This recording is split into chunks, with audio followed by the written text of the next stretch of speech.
Bienvenidos a Nada Nuevo Bajo el Sol. Este es un podcast en el que hablo sobre programación y cosas. Este es el episodio 95, donde quiero tratar un tema, un caso de éxito de un programador que se gana la vida, que se ha ganado la vida muy bien, sin pasar por la universidad. Es un tema recurrente que he tratado varias veces. En el episodio 27 ya trataba sobre ello y daba mi opinión sobre el tema. Si os interesa saber qué pienso sobre el tema, podéis recurrir a ese episodio 27. Pero hoy lo que quiero es presentar un caso concreto de una persona. Todos conocemos los casos clásicos de Steve Jobs, ¿no? De Bill Gates incluso, Elon Musk o Linus Torvalds, ¿no? Personas que han sido todos, que han abandonado la universidad y que han tenido gran éxito en el mundo de la programación. Y esta persona a lo mejor no es tan conocida, pero es uno de esos casos y que creo que vale la pena. Escuché alguna entrevista, me inspiró mucho, me gustó mucho y empecé a buscar cosas sobre él y a leer mucho sobre él y quiero compartir las conclusiones a las que he llegado y un poco de resumen de cómo llegó a tener tanto éxito sin pasar por la universidad. Empezamos por esta persona se llama Paul Lutus.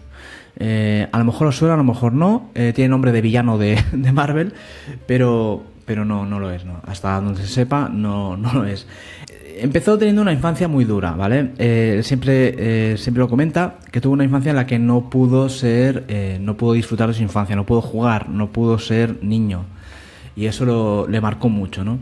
A la mínima que pudo, se fue de casa, dejó los estudios a nivel de instituto y se puso a vivir en la calle, en las calles de California. En los años 60 un poco antes, finales de los 50, principios de los 60, el movimiento hippie empezaba a ponerse de moda en las calles de California y muchas personas, como estilo de vida, decidieron pues dejar su estilo de vida tradicional y dedicarse pues a viajar de un lado a otro y vivir básicamente en las calles, ¿no?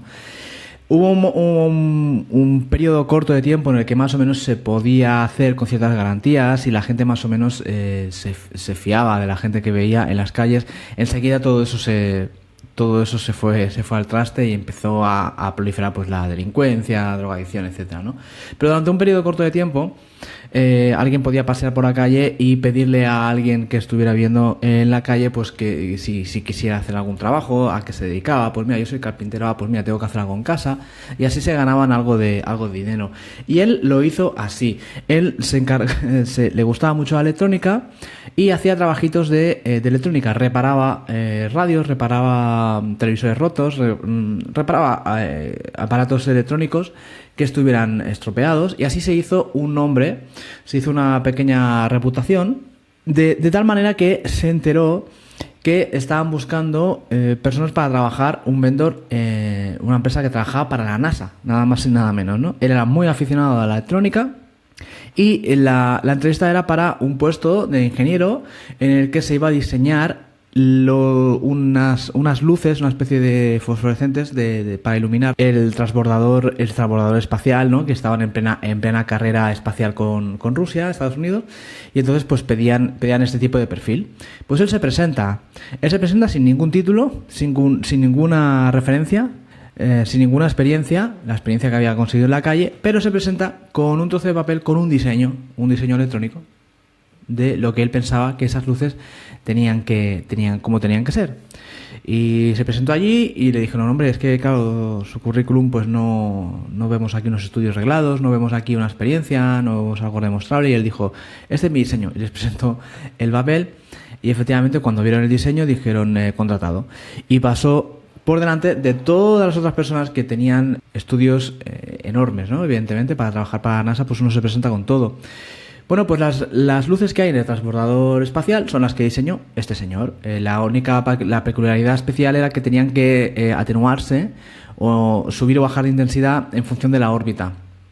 Porque cuando estaban más o menos cerca del Sol, pues de manera que los astronautas tuvieran siempre la misma intensidad de luz para tomar sus cálculos, sus anotaciones y sus cosas, pues esas luces tenían que automáticamente subir y bajar de intensidad, y eso es lo que él diseñó un circuito para poder hacer eso. Le contrataron, trabajó para ellos, las construyeron y ahí están en el transbordador espacial. A partir de ahí empezó a jugar con las primeras calculadoras programables de HP. fueron los primeros aparatos que se podía programar, digamos, desde un punto de vista de consumidor, ¿no? Tú podías ir a una tienda, comprar una calculadora HP programable y empezar a escribir tus programas. Esto hasta la fecha no se podía hacer. Los programas se escribían para grandes computadoras de grandes empresas. O sea, si tú trabajabas para IBM, IBM tenía la necesidad de hacer un programa, pues tenías la oportunidad de programar. Pero si no trabajabas en IBM no veías código en tu vida, ¿no? Y esto fue de las primeras veces que se podía. Entonces el hombre empezó a jugar con estas calculadoras y creó un programa para divertirse que era replicó un modelo del sistema solar, con su movimiento de todos los planetas, y iba publicando los programas que escribía para la calculadora, los iba publicando en revistas, ¿no? Esto antes se hacía, ¿no?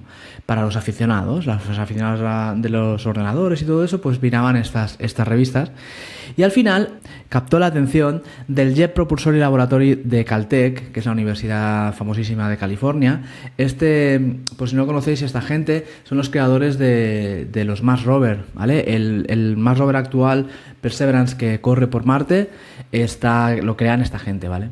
Entonces cuando vieron que había alguien por ahí en una empresa trabajando para la NASA que estaba creando este tipo de programas, dijeron, esta persona nos interesa, y le quisieron contratar. Le dijeron, has hecho un error en Pluto, hay un error de cálculo en Pluto, corrige el error, te vamos a comprar el programa ese de las maquinitas que has hecho, de las HP, y te vas a venir a trabajar con nosotros. Y así hizo.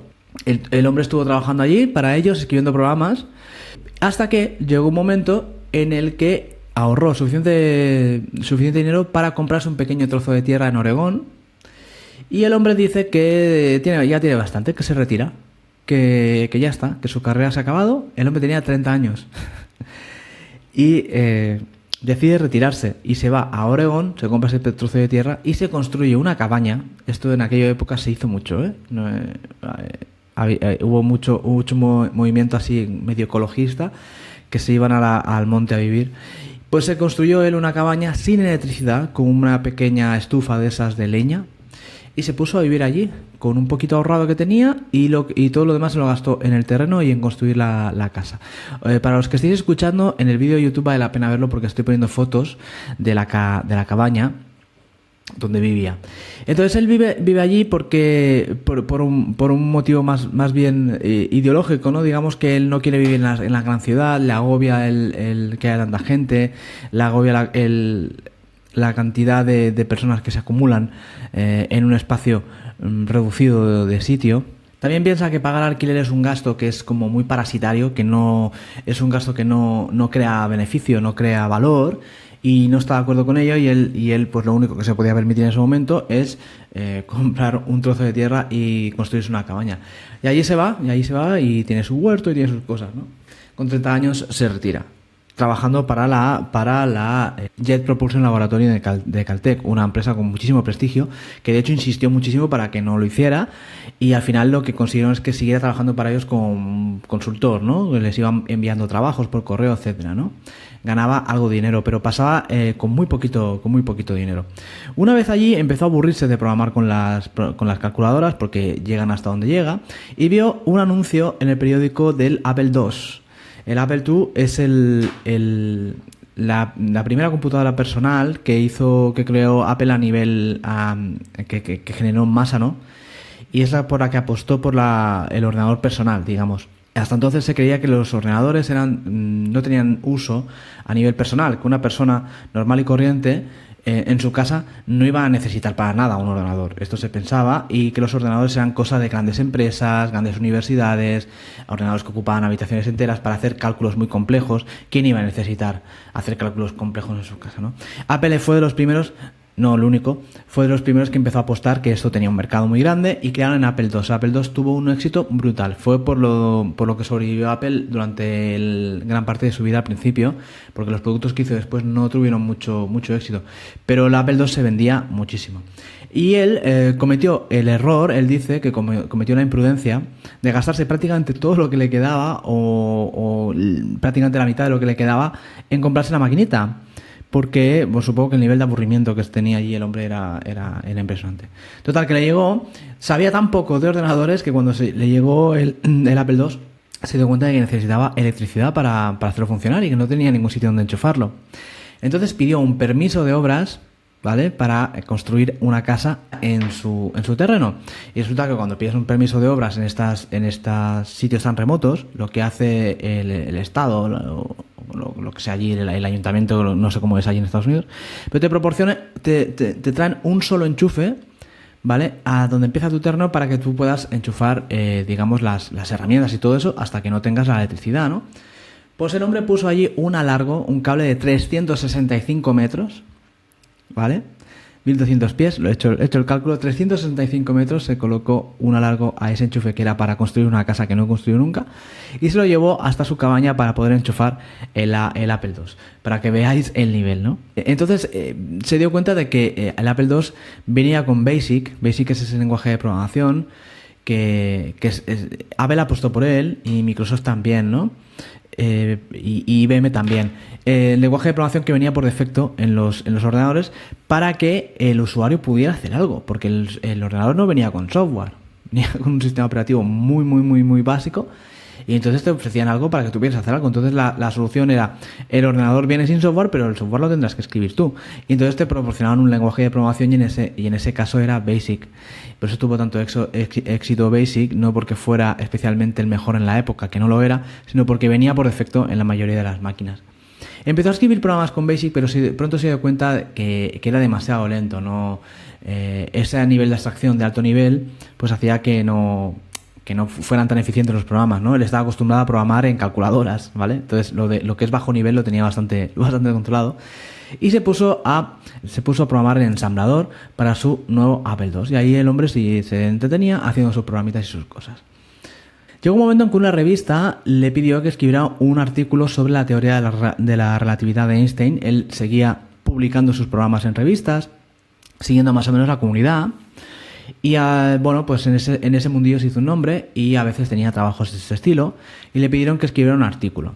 Él lo que hizo es escribirlo. Como era bastante más complejo este artículo de los que estaba acostumbrado a hacer, pues en este caso se dedicó a escribir en varios trozos de papel diferentes párrafos y diferentes secciones, y los tenía todos distribuidos en diferentes papeles, y los iba ordenando para ver en qué orden quedaba mejor para enviar el mensaje o transmitir el mensaje correcto del artículo que él quería poner. Entonces probaba una distribución, lo leía entero, veía a ver qué tal funcionaba, iba cambiando distribuciones, y esto lo hacía físicamente con trozos de papel, moviéndolos arriba y abajo.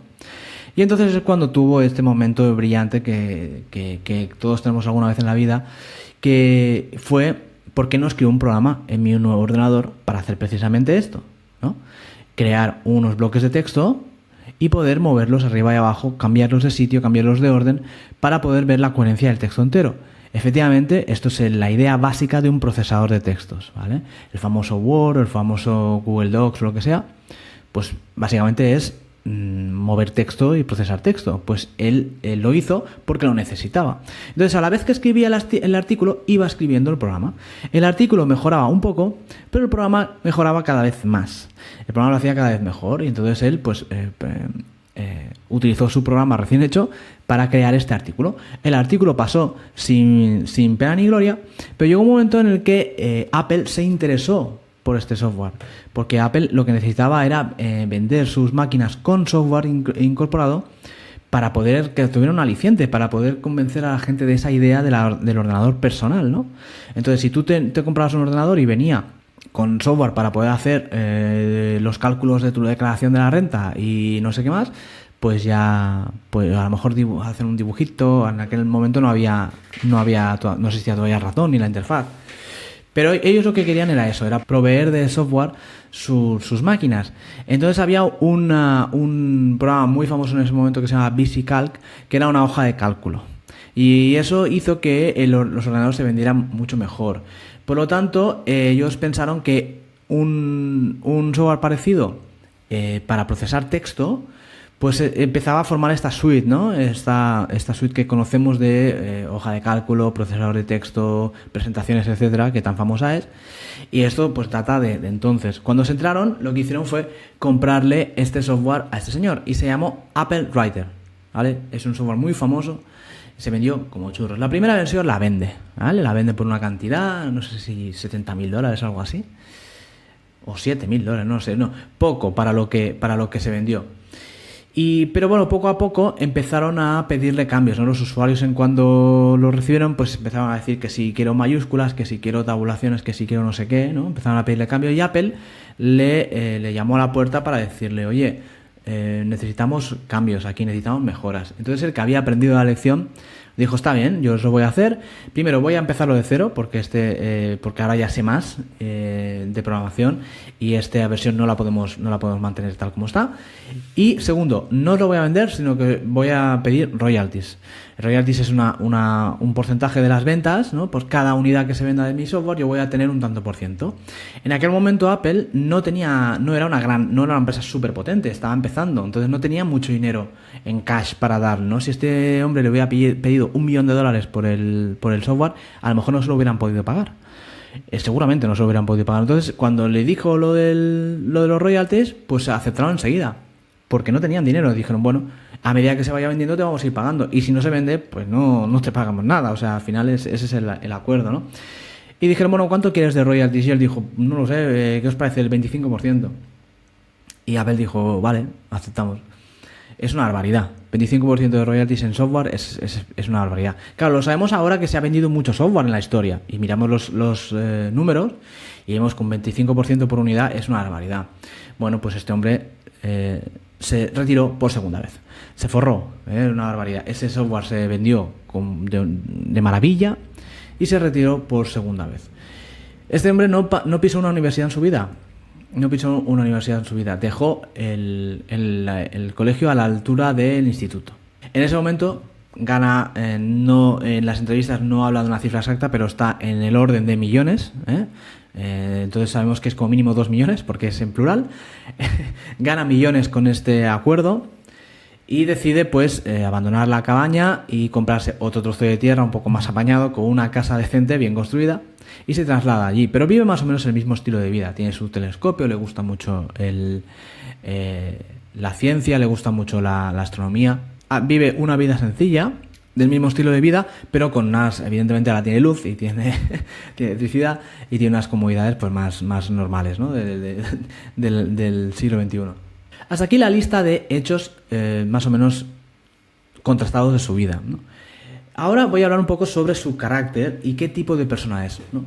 Una vez resuelto el problema económico y de vivienda, ¿no? Que él ya tiene la vida, por así decirlo, resuelta, se dedica a hacer aquello que no pudo hacer cuando era pequeño, que es jugar. Sin entrar en detalles, él no entra en detalles, pero él siempre insiste en que no tuvo una infancia, no pudo disfrutar de su infancia.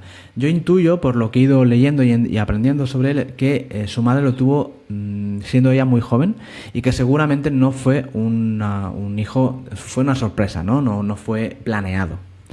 Y eso seguramente pues le pesó mucho, ¿no? Y nunca pudo dedicarse a tener una infancia pues de niño normal, de jugar, de divertirse y no preocuparse, ¿no? Tiene pinta de que ha tenido una infancia con muchas preocupaciones. Entonces él se dedica, cuando ya no tiene el problema económico, se dedica a jugar. ¿Y él lo que hace? Pues escribe sobre naturaleza, sobre ciencias, escribe programas sobre Linux, matemáticas, bases de datos, astrofísica, psicología, yo qué sé, de Python, de R, de Ruby, de Raspberry, de todo lo que os podáis imaginar, de todo lo que una persona que le gusta la tecnología se dedicaría a hacer si tuviera dinero para vivir el resto de sus días. El hombre coge un bote, un barco cada año, ¿vale? Y se va él solo hasta Alaska, cada año, como tradición. Le gusta mucho la naturaleza, se dedica a hacer lo que le gusta. Se dio la vuelta al mundo en ese barco, ¿no? En un barco, digamos, humilde para lo que es un barco. Dio la vuelta al mundo. En fin, se ha dedicado a viajar y a disfrutar de la vida. A partir de aquí quiero poner 2 ejemplos de carácter de esta persona. ¿Qué tipo de mentalidad, qué manera de pensar tiene?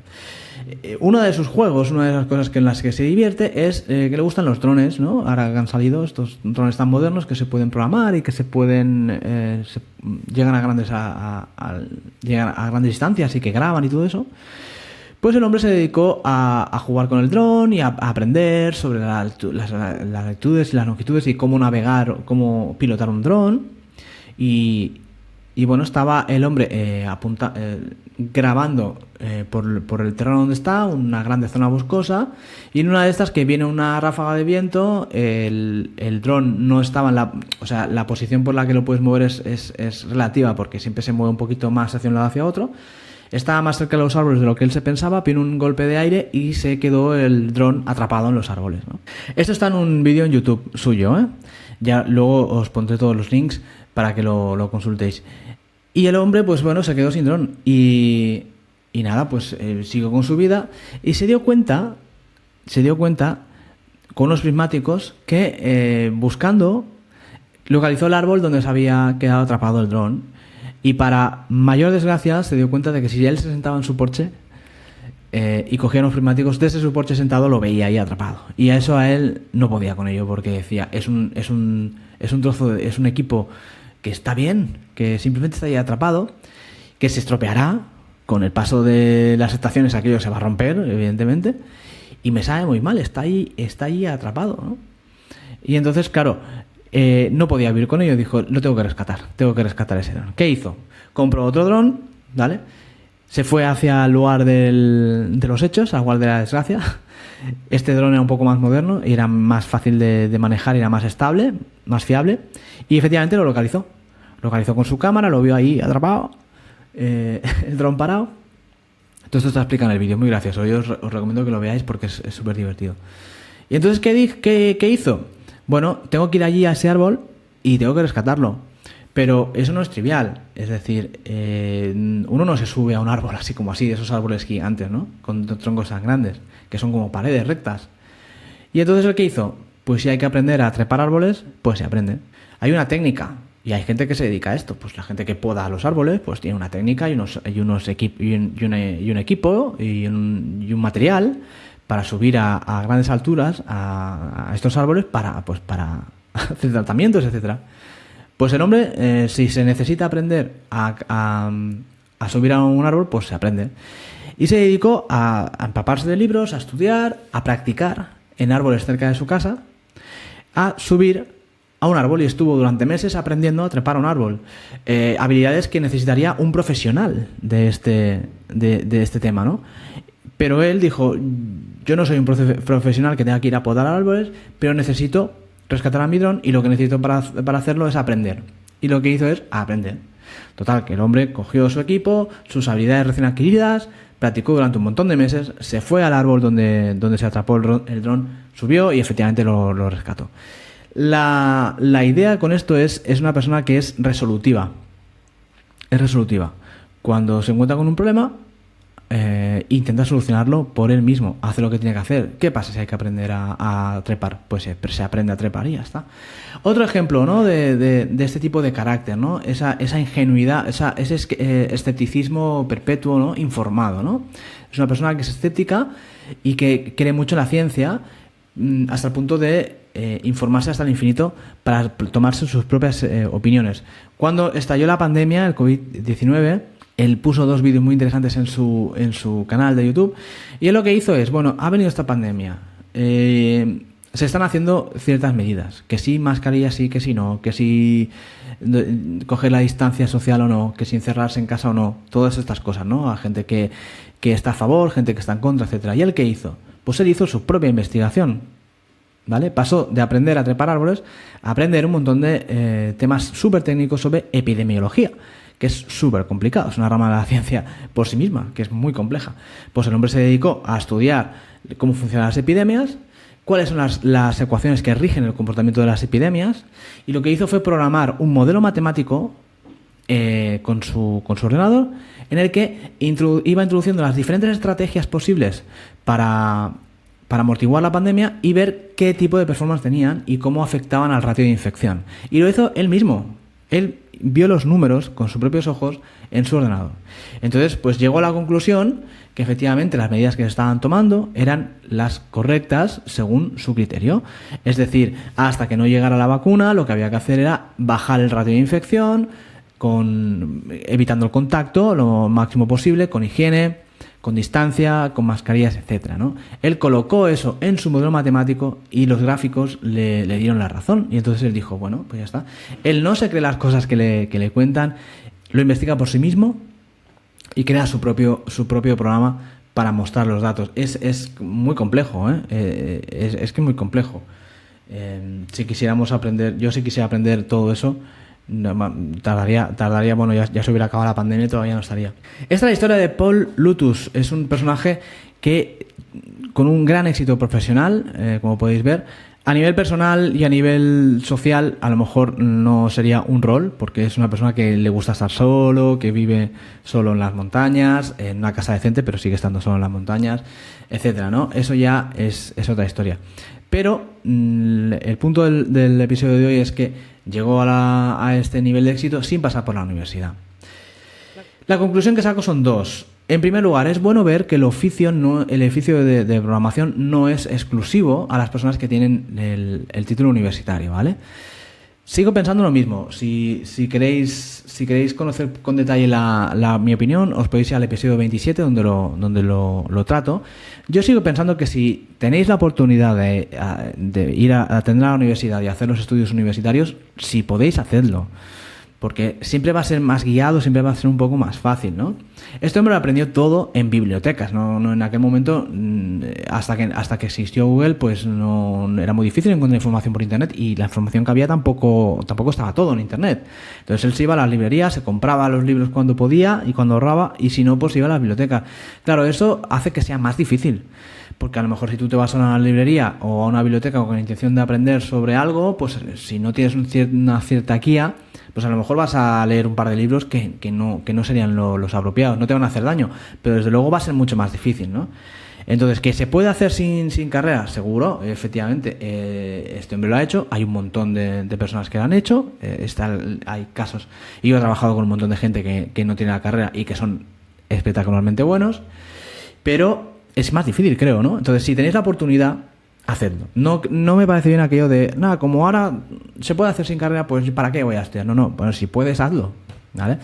Otra cosa es que no puedas, porque las circunstancias son las que son, pues efectivamente se puede hacer. Te va a costar, pues se puede hacer. Y eso me gusta ver que que esta carrera, esta profesión, no es excluyente, ¿no? Deja espacio para personas que vengan desde cualquier background. Me daría mucha pena que se perdieran genios de este estilo, ¿vale? De este tipo, por el hecho de no tener un título. Eso sería una pena. Eso no haría ningún favor a nadie, ¿eh? El campo tiene que seguir avanzando contra más talento mejor. Y no importa si el talento viene desreglado o no. Estas personas no se pueden caer por los huecos. Tienen que entrar a contribuir. Segunda conclusión que saco del bueno de Paul Lutus es que aprender tu propia manera de hacer las cosas es siempre una gran inversión. ¿Que hay que aprender a trepar árboles? Se aprende. Hay personas que trepan árboles, ¿verdad? Sí, porque no puedo, tengo 2 brazos y 2 manos, ¿por qué no voy a hacerlo yo? Aprendo y lo hago. Que viene una pandemia mundial y hay mucha polémica sobre las medidas. Para entender las medidas voy a estudiar epidemiología, que es una locura, ¿no? Yo creo que esto es fundamental, esto es una lección muy, muy, muy buena. Aunque luego te recurras a profesionales, ¿no? Evidentemente, ¿no? Por ejemplo, si a mí, por ejemplo, en casa, si se rompe algo, se estropea algo o hay que hacer alguna cosa, yo intento hacerlo yo, intento aprender y hacerlo yo. No me va a salir igual de bien, seguramente, y no lo voy a hacer igual de rápido. Eso es seguro, con un profesional. Pero ningún profesional lo va a hacer con más cariño y más cuidado que yo, porque es mi casa. Entonces quiero que esté bien, ¿no? Eso no quiere decir que no acuda a profesionales cuando se rompe algo, que digo, hombre, esto aquí la voy a liar, sí. Pero la primera intención siempre es ver, ¿no? A ver, ¿cómo se hace esto? ¿Qué habría que hacer? Pues mira, necesito unas herramientas que no tengo, necesito cierta información o ciertas habilidades que no voy a conseguir en 2 días. Bueno, pero mi primera intención siempre es intentar hacer mis cosillas. Y en casa hago cosillas, y arreglo cosillas, y hago cosas, ¿no? Hasta cierto nivel, ¿no? Creo que eso es fundamental. Las 2 conclusiones que saco de esta historia es, en primer lugar, no nos agobiemos con el hecho de tener o no la carrera, porque es importante, pero no es definitivo. Y segundo, hay que aprender a hacer cosas por tu cuenta y por ti mismo, primero por hacerlas, por la satisfacción de haberlo hecho. Segundo, porque nadie lo va a hacer mejor que tú y con más cariño. Mejor sí, pero con más cariño y cuidado no. Y tercero, pues porque hay que ir aprendiendo, hay que interesarse por el mundo que te rodea y hay que ir siempre a más. Estas son las conclusiones y esta es la historia que os quería contar sobre Paul Lotus, que me hacía mucha ilusión. Os he dejado un montón de links en la descripción del podcast, en el episodio, tanto en audio como en YouTube. Veréis un montón de links de entrevistas, todo lo que he podido encontrar. No es una persona que es muy dada a entrevistas.